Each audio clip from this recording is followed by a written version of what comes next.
আসসালামু আলাইকুম রহমতুল্লাহি বরকাতু। দেশ বিদেশের যে যেখান থেকে ভিডিওটি দেখতেছেন সবাইকে অসংখ্য ধন্যবাদ। আশা করি সবাই ভালো আছেন।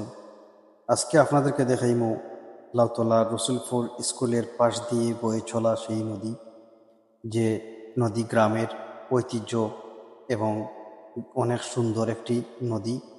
তার বুক চিরে যে ব্রিজটি দাঁড়িয়ে আছে তার শুধু একটা কাঠামো নয়, বরং গ্রামের ছেলে মেয়েদের হাসি, আনন্দ আর শৈশবের হাজার গল্পের সাক্ষী এই ব্রিজ। প্রতিদিন বিকেলে যখন সূর্য ঢলে পড়ে পশ্চিম আকাশে, তখন সেই ব্রিজের উপর জড়ো হয় গ্রামের ছেলেরা। এক এক করে তারা লাফিয়ে পড়ে পানিতে, কেউ নিপুণ ভঙ্গিতে, কেউ চিৎকার করে, কেউ আবার শুধু মজা করতেই।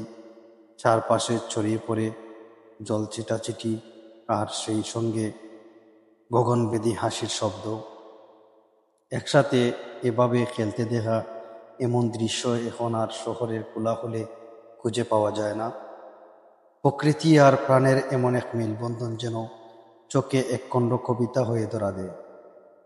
এই দৃশ্য শুধু চোখে দেখার নয়, হৃদয়ে গেঁথে রাখার মতো এই দৃশ্য। এমন নির্মল প্রাণবন্ধন সৌন্দর্য সত্যি আরও কোথাও দেখা যায় না। এ যেন বাংলার মাটির প্রাণ, বাংলার মাটির গ্রাম বেজায় এক টুকরো সুখ। একটি সোনালী বিকেল, কিছু চঞ্চল মুখ আর নদীর জলে ভেসে যাওয়ার শৈশব। অসাধারণ দেখতে এই ব্রিজের ছেলে মেয়েদের হাসি আর আনন্দ। তো সম্মানিত ভিউয়ার্স, যাদের কাছে ভিডিওটি ভালো লাগবে অবশ্যই লাইক কমেন্ট শেয়ার করবেন। সবাই ভালো থাকবেন, সুস্থ থাকবেন। আল্লাহ হাফিজ।